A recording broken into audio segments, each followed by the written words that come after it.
Do you have that with you? No, I just remembered it. All right, so we're all gonna work on this together. Let's see. So we have this function here. This is number 437. I started working on it a little bit when you guys were doing the quiz. I sound about as tired as I feel. So we all. Man, that 1 hour will kill you.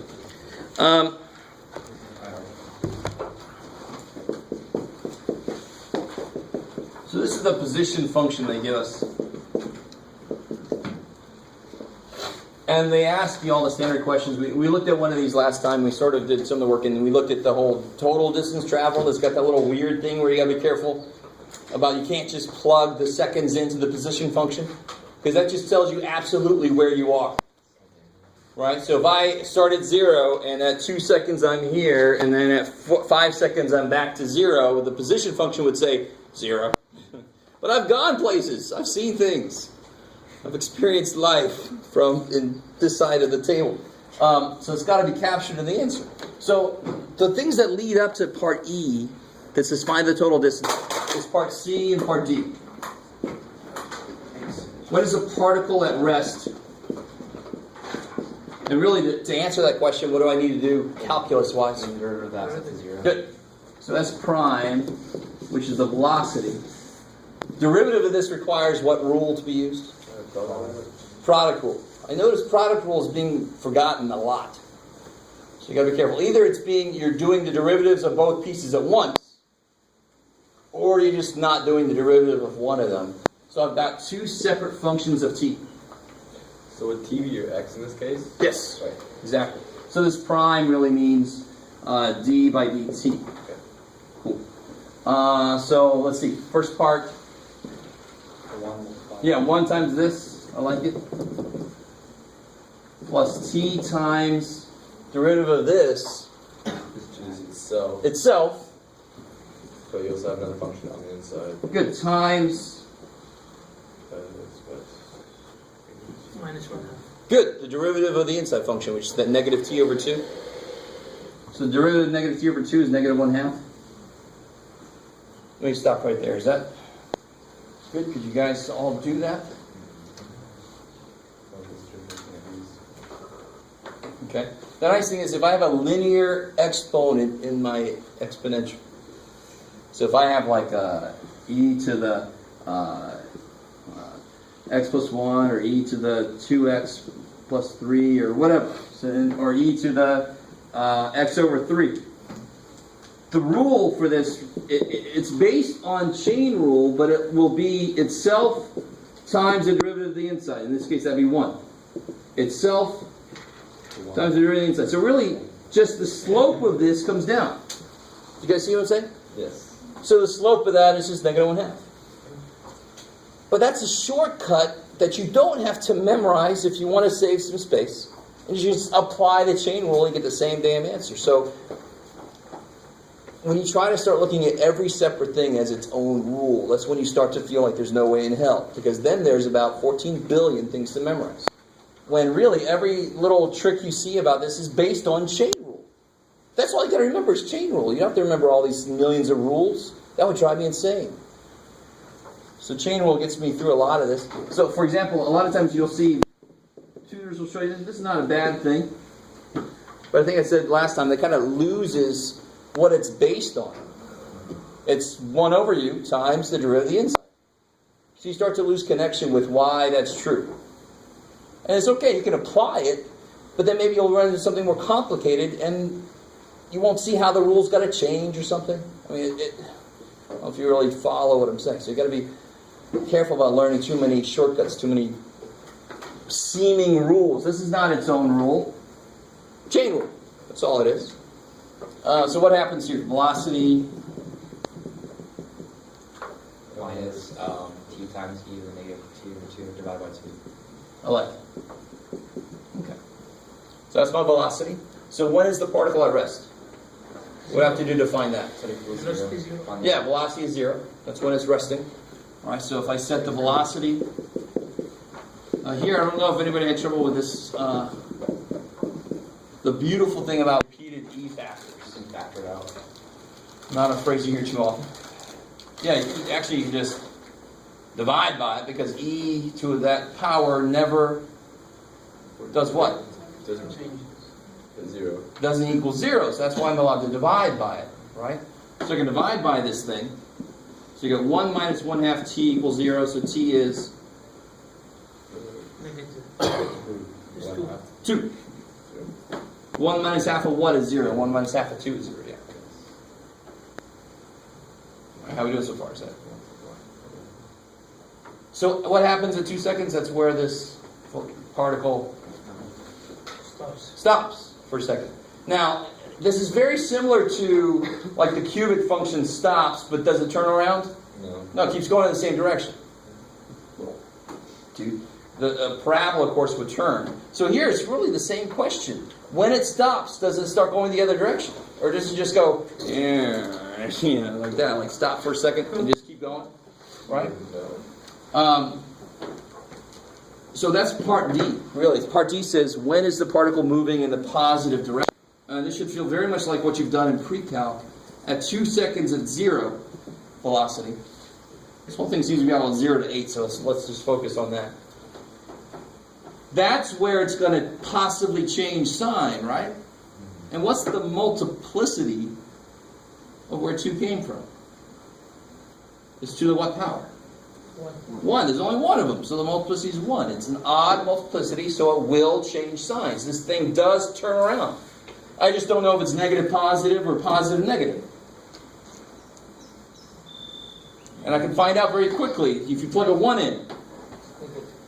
Now the nice thing about this guy is he's always positive, so he's not going to mess with my sign. I can kill him and not worry about him. Right? Somebody walked by right then. So 1 minus 1/2 times 1. Negative 1 minus 1/2 is positive. So it's positive in there. So what must it be out here? Negative. Negative. And you can check that. You plug a 3 in, and 1 minus 3/2 is negative. So what does this thing do? It starts at 0, it goes forward till 2 seconds, and then it goes back. Right? So what's that going to look like in that weird little Kirby dude we did last time? It's going to start at 0, it's going to go forward, then at 2 seconds, it's going to turn back, and here it is at 8 seconds. You with me? So once you do this, and I know they just asked for where is it moving in the positive direction, but you might as well find everything. You almost have to sometimes to see where it's positive. Now you can just pick out from 0 to 2, it's going in the positive direction. But now I know how to draw this thing. It's going positive and then it turns. Now technically it should be positive and then it turns. It's not like, because otherwise you're thinking, okay, it picks up this extra distance, screw that. But this is just so we can tell what the hell's going on.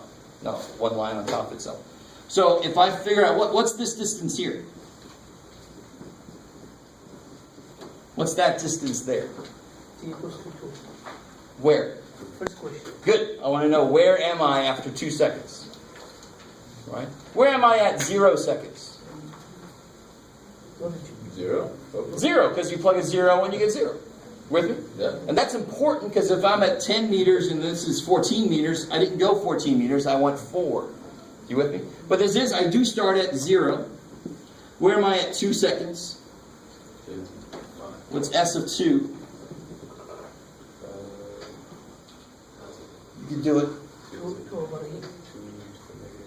Yeah, don't, you gotta let go. Of course, before this class, you should have been okay with getting funky ass answers. Right? It's 2e to the negative 1. Yeah, good. So 2 over e. I just plug in a 2 in, I get 2 times e to the negative 1. So 2 over e. And then I have to go that same distance again, right? To get back here, and then when I plug an 8 into that function, it just tells me this, it tells me where I am at 8 seconds.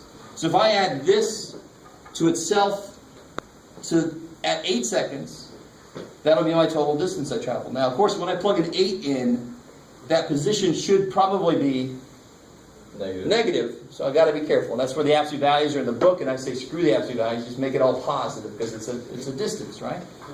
So I get 2 over e here. I get 2 over e here. And now I just got to figure out what that is, and that's S of 8. And if it has a negative sign, I just take the damn thing off. 8e I like it. So 8 over e to the fourth plus 4 over e. That's the total distance traveled. Not the normal way to say distance. How far away do you live? Well, 13 over e miles away. But you know, this is bad. What the You hell? want only this, the last distance. No, be careful. So when I plug an 8 in, I do get 8 over e to the fourth. But that's just at that position. Yeah, that tells me where I am. Yeah. Yeah. And of course, my picture is not right because this didn't even come out negative, did it?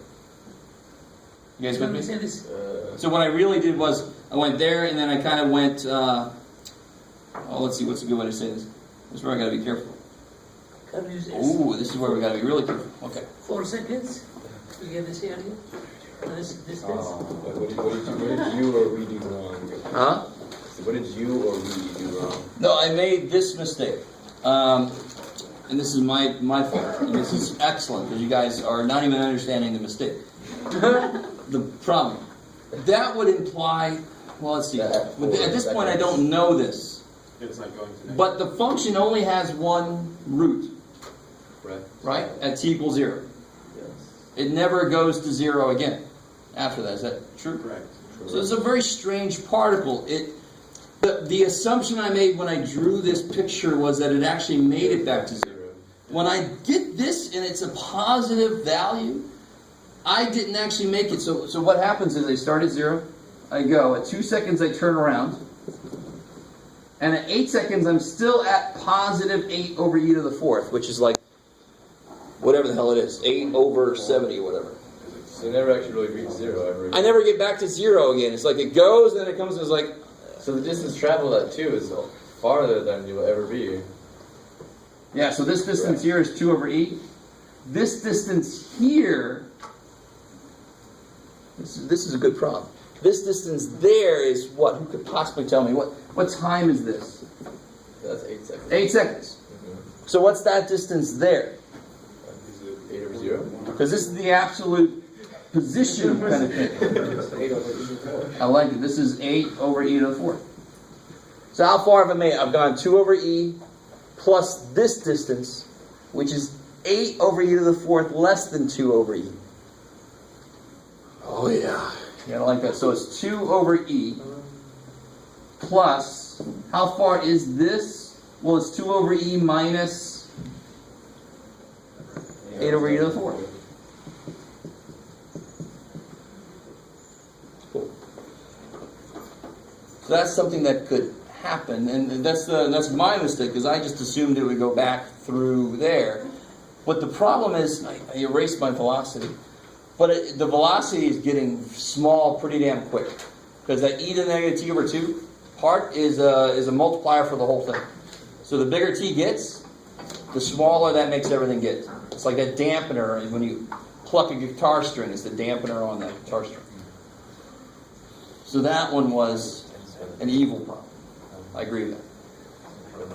But I really want you to see, how did I realize that there was a mistake that I made? Was that this came out positive, which told me I was still on this side of things. I never made it to the negative side of things. Then you never will. Never will, because the original function only goes to 0 once, at 0. And then it goes in the positive direction, and it never gets back to 0 because this guy doesn't have any more t-intercepts. The output of this function is never 0 again. So it leaves home and it just never gets back. Gets closer every second. But never gets there. It's pretty funny how a few seconds. Okay. I know.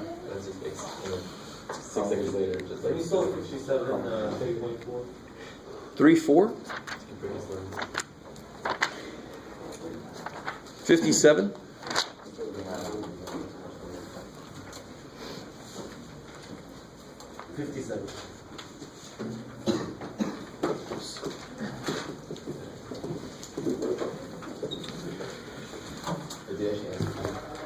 Yeah, that was it. Oh, so which part do you have trouble with? Part B just says graph it on a graphing calculator. No, part A actually applied the product rule, but for some reason I can't get the same answer as the picture. I think I've noticed the book will do, like, there was a problem that a lot of people got something like this for an answer, and the book had this, because the book took that 1/2 power, took it down. You know, so sometimes they'll do simplification of something that's not immediately obvious that you would even want to do it. So sometimes it looks like you got the wrong answer when you didn't. But let's see what happened here. If I take this derivative. Does that raise to 1/2? Yeah. Right. Which other crap around there? Yeah. In there. So you're right, the main thing going on here is a product rule. So, what did you do? Just apply the product rule. I like it. So, I said 1 times whatever is like 2 minus x squared to the power half plus x times the derivative, which is half the power 2 minus x squared minus 1 minus half times the derivatives of what's inside, which is minus 2x. I like it. Cool. Okay. So let's see. 2 minus x squared is 1/2. Let's see if we do a little bit of stuff. Minus the 2's cancel. Minus x squared. Like that? Yeah, it's going up. Okay. But the book says 2 minus 2x squared over radical 2 minus x squared, which I understand he brought the minus half down. Yeah. If you get the 2 minus 2x squared out. Okay. This is actually a really good general question. Of course, before you can add fractions, you need... Yeah, that's what I did. Before you can add fractions, you need... Common denominator. So he needs that. And once you give it this, half of this times another half of this is a whole one of this. Yeah, and so you'll get 2 minus x squared minus x squared, 2 minus 2x squared, yeah. Cool. And that's a simplification step that's unnecessary, especially if all you're doing is finding a derivative. If the next thing you're supposed to do is find where it's equal to 0, where it's a horizontal tangent line, then you have to do that step, really. Even that you can find ways around it. I just didn't think of it. So when you want us to differentiate, you just want to get to the product before the algebra and just do it like that? Finding LCD here I wouldn't necessarily do, unless I had to. And even if I was going to set this thing equal to 0. That's not the right way to do it. Yeah, it is. Even if I was going to set this thing equal to 0, I know that this term can't be 0, because it's on the bottom of this. So I just multiply by this. You guys kind of with me? So I wouldn't even have to get LCD. So that's why I kind of disagree. I would leave it like this. Because even if I had to find the horizontal tangent line, I don't have to put these stupid things together. There are ways to do it other than that. Are you guys kind of with me? And so for B, Well, for B, you just plug it in the calculator. So you plug that into Y1, you plug this into Y2, and you make sure that they do what they're supposed to do, which, for example, is what? How can you tell that one graph is the derivative of some other? the translation of it, It should like they should have a less. Now be careful, I'm not talking about graphing a tangent line and its function. I'm talking about graphing a function and its derivative. One less slope. It's a little harder to tell on this function. But yeah, I mean, anywhere that this is like that, Should cross. the other one should be at the 0 line, wherever that is. Right? Stuff like that. Wherever this thing is headed down, the graph should be negative. Right? You kind of with me? So that's, you don't have to, the sketching derivatives of functions, I'm sure you guys remember, is not the easiest thing in the world. Because your brain kind of takes over and says, let's just follow the function. So you got to really be always on top. This is not even saying that. It's just saying, look at the sketch of the two of them and tell me why it makes sense. Right? So you just say those kind of things. This one is 0, where this one has a max or a min. That kind of thing. Right? This one is negative, where this one is headed down. That kind of thing.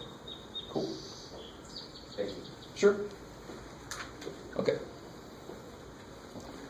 So I definitely want to do section 3.9. 3, it's not in the curriculum. Why is that? I don't know. What is it? It's actually not. It's using exponential models, like decay rates on plutonium, or I think we did that. We do that. you did what now? Yeah. Okay. Well, Sounds like we're good. it's not in my curriculum. No. So we're going to get into 3.9, which I kind of talked a little bit about before, because it's really not that far away from implicit differentiation, which I know you all love so much. You just want everything to be implicit, I know. Of course. But believe it or not, related rates normally tends to be easier just because the functions we're using are not going to be so insane as the functions you saw in the implicit differentiation section. They just kind of threw tangents of e to the x, y, and that doesn't normally happen when you're modeling real life situations. So the nice thing about the related rate section is you have to model a real life situation, so your function should be simpler, believe it or not, right? Because we're not trying to model the weather. That function we don't want to see. That's multivariable calculus. So a decent example to start with. Oh, let's do this one. Weather. Yeah. Yep, let's try this one out. So I've got a situation where car A is traveling west at 50 miles an hour.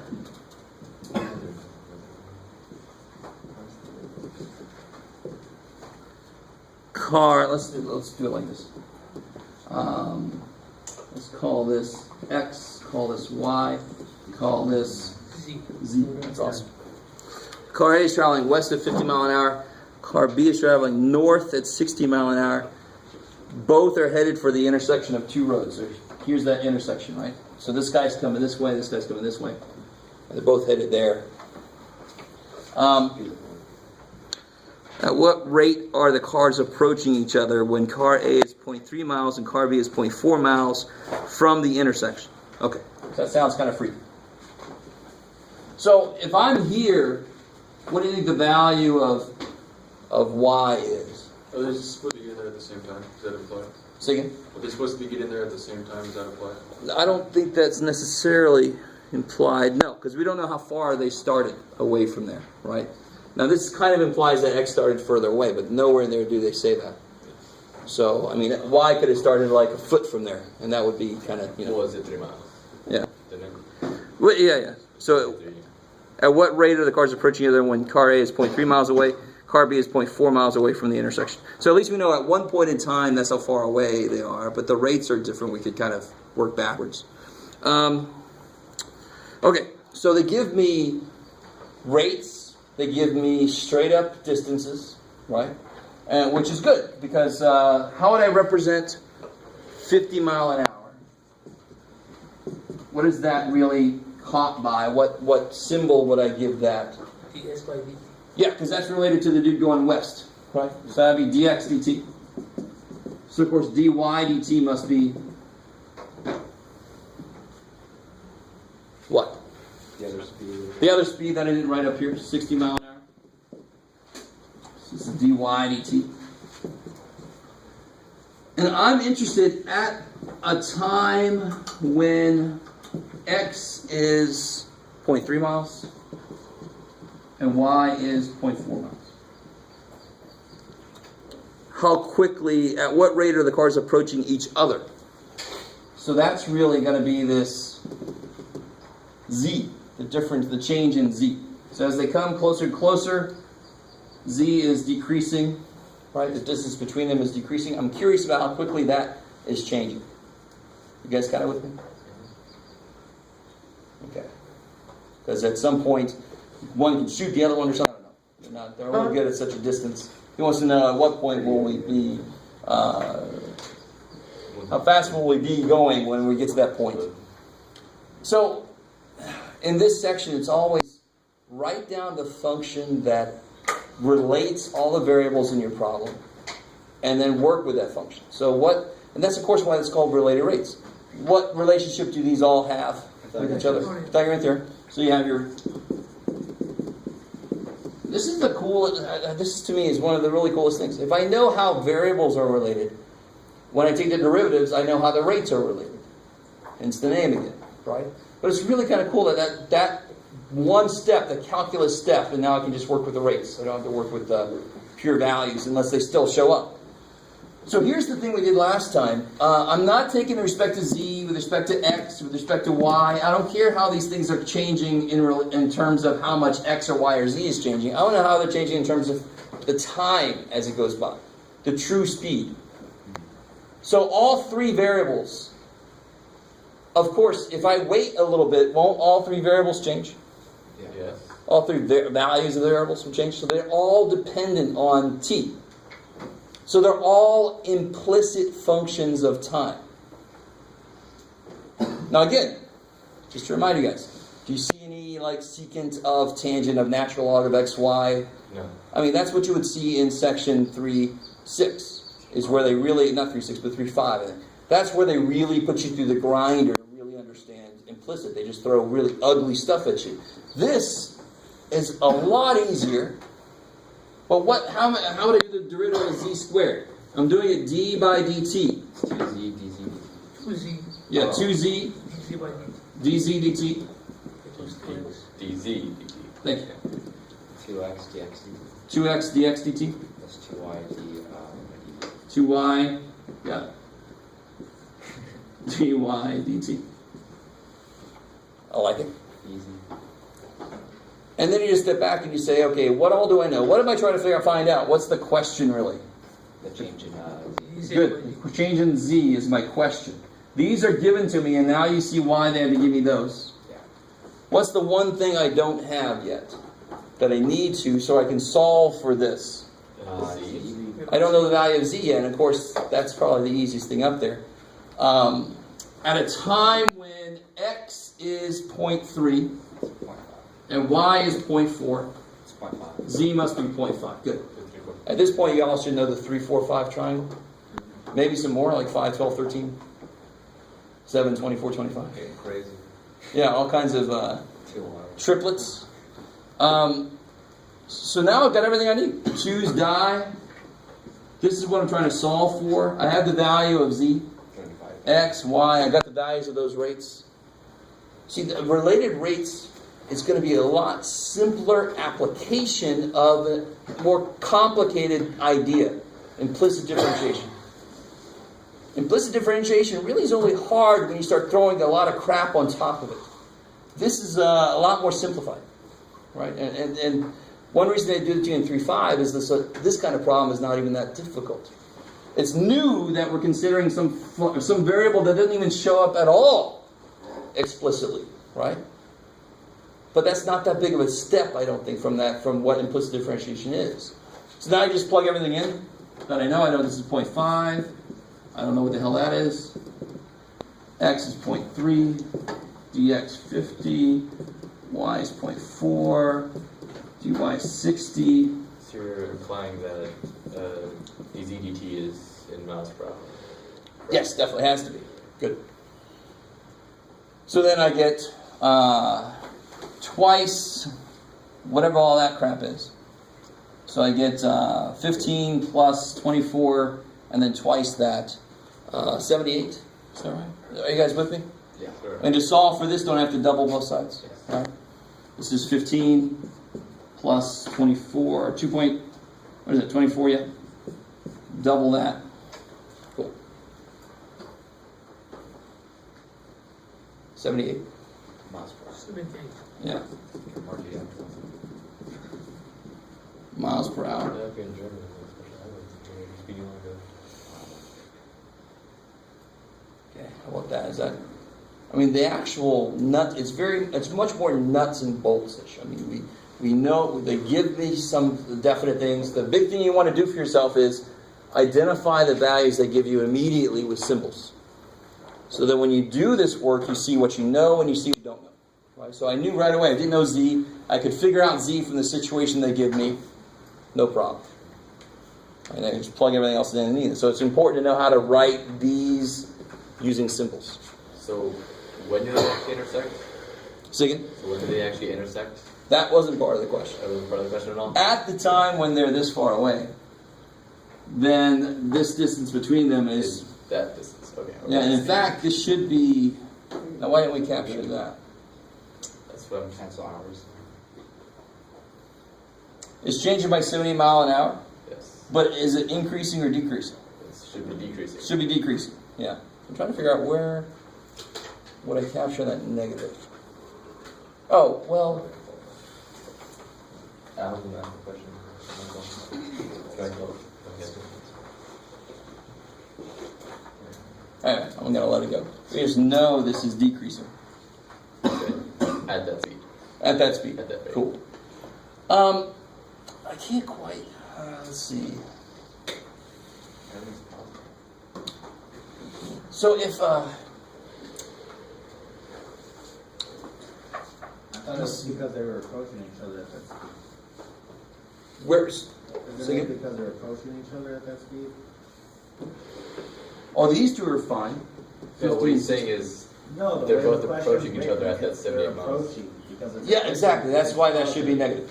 That's all. That's why that should be negative. I'm trying to figure out where it should come out negative naturally, but I think it's because all of these are defined positive, but they're actually approaching One. zero. So they're actually sort of decreasing in a way. So it's kind of like The inherent in position the problem. itself is decreasing. Yeah. But the rate in which they're moving isn't.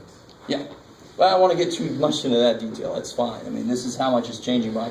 But you can see it's got to be negative. It should be decreasing.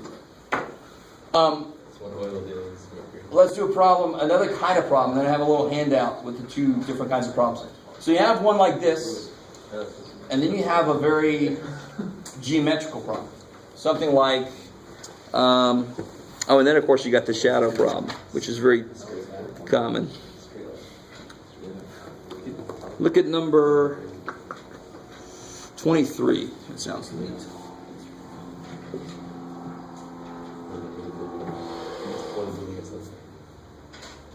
So look at number 20. This is page 249. So I have an inverted conical tank. Water's leaking out of there at a rate of 10,000 cubic centimeters per minute. You need to buy a new tank. Say again? You need to buy a new tank. Yeah, I know. Unless that's some kind of feature. Right? Some kind of feature. Yeah. So water's leaking out of this thing at a rate of 10,000 cubic centimeters per minute. Now, what symbol could I immediately use for that? What symbol captures that idea? Negative. No. What's that a derivative of with respect to? It's velocity. Volume. No, it's acceleration. Volume to time. Yeah, so this is definitely a volume. So it's a change in volume, change in time. So I'm losing that much, whatever the hell's in there. Right? Hopefully it's not toxic waste or something. I'm losing 10,000 cubic centimeters per minute as a rate of change of volume. Cool. And you can see, I mean, that's Leibniz notation goes beautifully with units. One informs the other one pretty well. Then it says, at the same time that water is being pumped into the tank at a constant rate. So somehow water is being pumped in. Yeah. So this is negative 10,000. I like that because I'm losing some. And in fact, we'll just call this dVO for like volume out. How's that? Because I have a whole separate rate that's related to volume in. Question. So I just know that that's being pumped in at a constant rate. So what symbol could I use for that? Okay. No, I need something that captures the fact that it's a rate. dVI, dt, I like it. So the volume in. Is that cool? Just come up with some kind of symbol to capture this. When I see DV with O, I was thinking initial. Wouldn't it be better to go like Oh, I know what you mean. I'm thinking out and in at this point, so anything you want to use there is good. That's going to keep me straight. Out, in. The tank has height 6 meters, so the total height here is 6 meters. Diameter is 4 meters across. If the water level is rising at a rate of 20 centimeters per minute, so this here, So that's the initial height that was requested? Or that is a height at some time. I don't know what time it is. So what would I call that? X? Even in better, H. So that last thing they gave me here, the water level is rising at a rate of 20 centimeters per minute. What symbol captures that? DH by D. Beautiful. The change in height per minute is going to be the 20 centimeters per minute. Okay. Let me stop right there for a second. So I'm trying. Every time I encounter a new value that they give me in the problem, I'm trying to figure out. I assign it a variable name, and then I figure out what symbol to use. So I assign the height h. So then the rate associated with that is dh dt. So forth. All right. So I'm not worried yet about what function I'm going to use. That's going to come from the geometry of the problem. That at some point I'm going to come up with a function that I can attack with calculus, and I can start using all these values in it. So let's see, the water level is rising at a rate of that when the height of the water is 2 meters at a time when h is 2 meters. That's an evil thing. So how many centimeters? Yeah, that's really evil. Why would they want to throw in on top of an already difficult problem, making sure that your units are correct, right? Your units match up. That's kind of evil. So the thing is that it's a cone, and therefore, as the water level rises, the diameter is going to get increasingly. So the diameter is going to increase up to 4 meters, correct? Yeah, exactly. Yeah. So I got to figure out, in general, what is this d? At some, whenever I'm at this arbitrary height, what's that d going to be? So really, let's do this in 2 steps. So ratio, similar plane. What's the volume of this cone? In fact, is d even the best symbol to use for this? R. It'd be better to use r, because normally we have formulas in terms of radius. So the r here, and we'll say the r here, of course, would be 2. So first off, somebody tell me, what's the volume of that cone? Not the whole cone, but the volume of the water in the cone at this point. Oh, it's 1/3? 1/2 RH multiplied by 2R pi or something. Circumference times triangle. So the cool thing is, 1/3? watch this. So a cone is a shape that's cut out of a cylinder. Yes. Okay, so the cylinder's formula is pi r squared h. The area of the bottom multiplied by h, like a bunch of pennies stacked up, right? Pyramids. This is the most simple pyramid you can have. So pyramid it comes from all the corners to a single point. So normally we think of a pyramid with a square or rectangular base or triangular base, but it's the same idea. It's going to be 1/3 the volume of what it was cut out of for any pyramid. So if you know the volume of the shape it was cut out of, then you know the volume of the pyramid itself. In this case, it's a simple cone. Is 1/3 of that. So my volume is going to be 1/3 pi r squared h at any time. So you plug in h, which we know is 200 centimeters. So you can, So you plug in h, which is 200 centimeters, correct?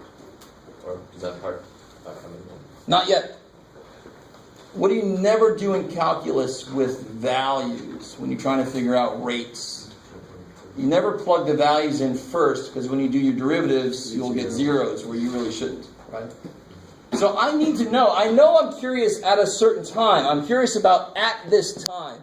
But the rates, of course, I have to get how the rates themselves relate before I start plugging in specific values. Right? It's sort of like the same old thing about if I want to know the slope at a certain point, I don't plug the point in and then take a derivative. It's going to be 0. I take the derivative first, and then I plug the point in. Right?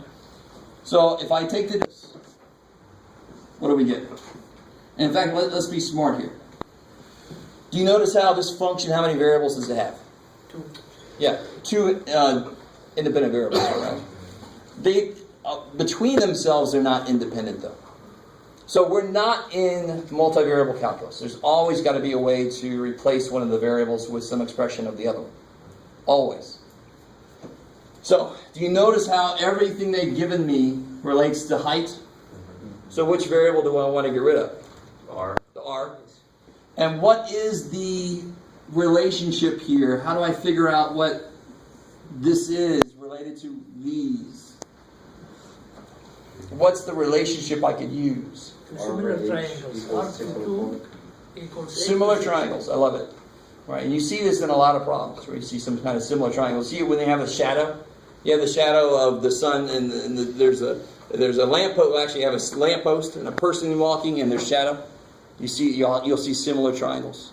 So if I have the similar triangle here, I can set up R to H has got to be equal to what? 2 to 6. Good. R to H. I like it. So R to H at any time has got to be equal to 2 to 6. So then R equals 1/3 H. So it's very similar to the way I teach pre-calculus. I tell my students in pre-calc, they're going to tell you something, and they're going to ask you something. So use what they tell you in what they ask you, so you can get rid of one of your variables. Right? So in this case, we desperately have to get rid of one of these, because we don't know how to handle multivariables. So now I get volume equals 1/3 pi 1/3 H squared times H. So simplifying this down a little bit, I get pi H cubed over 3 times 9, 27.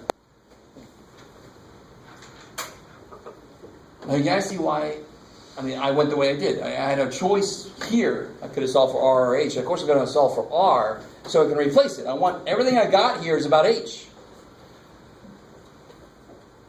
Maybe. Okay, so now we've got our function we're working with. We've got all this stuff, and there's that nagging thing about this problem. How do these two come into play? Well, how do those two come into play? The total change in volume. So first off, here's my volume formula we just figured out. Let me write it like this. It's a little easier to see what's going on. I can attack that with calculus, right? I just love that phrase. So what do you get when you do that? dv by dt. Good. You're taking the derivative with respect to t, with respect to time, because these are all rates per time. So volume changes over time, height changes over time. So this will be dv dt. I'll do this side. What do you get over there? 3 pi over 27. So pi over 9 h squared dh by dt. dh dt. That's the chain rule, right? H is the inside function.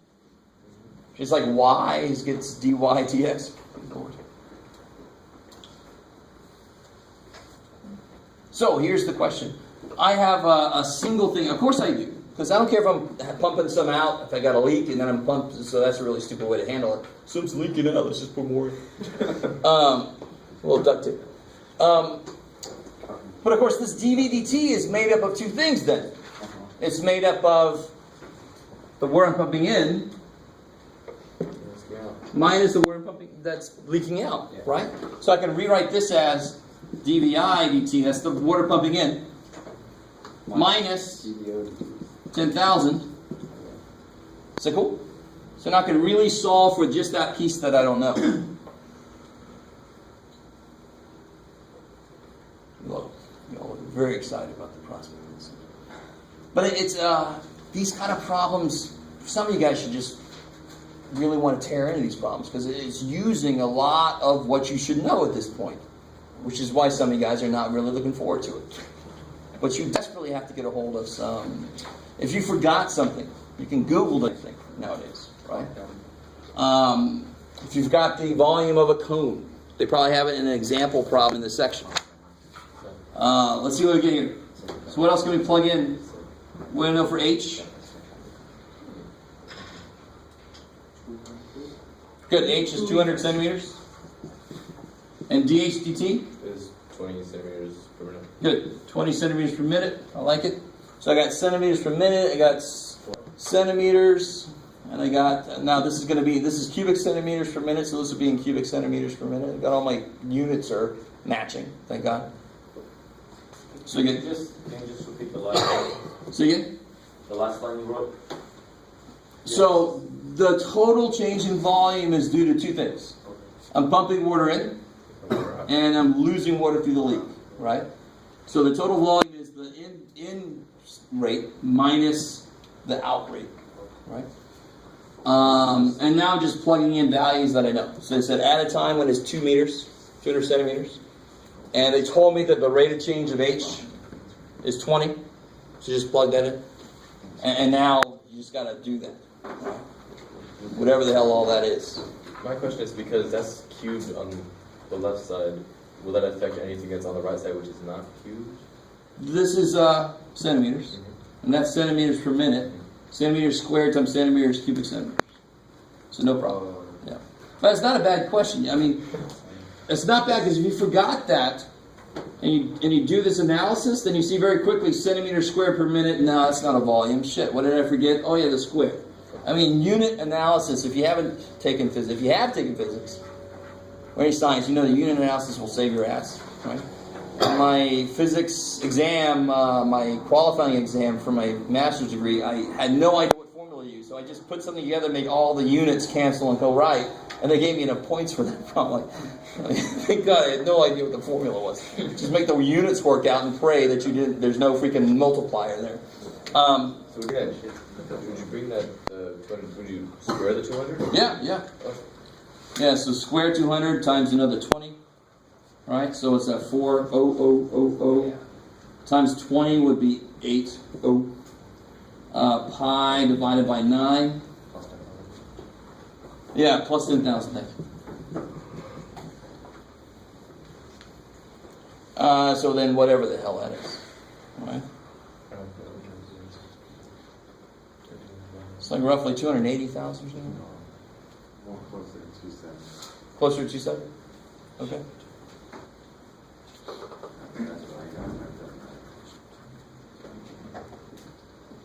Okay, so let's try this. I kind of do this sometimes. I'll do as an example some difficult problems. The very first problem we did was not that difficult. It was Pythagorean theorem, x squared, y squared, z squared, easy. Then I jumped into that dude here, and that's a little bit more complicated. There's definitely more to it. So you should be able to do number 1, because it's a lot like this problem, only a little bit simpler. Number 2 is a shadow. Is it a shadow? Yes, it's shadow problems. You always see shadow problems with related rates. So.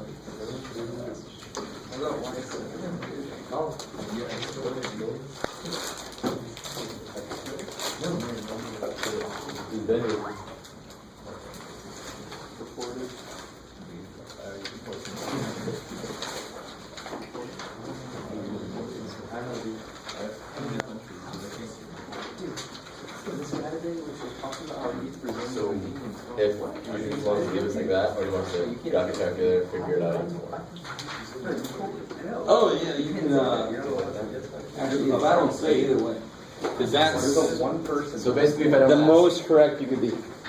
so I shouldn't ask for this. If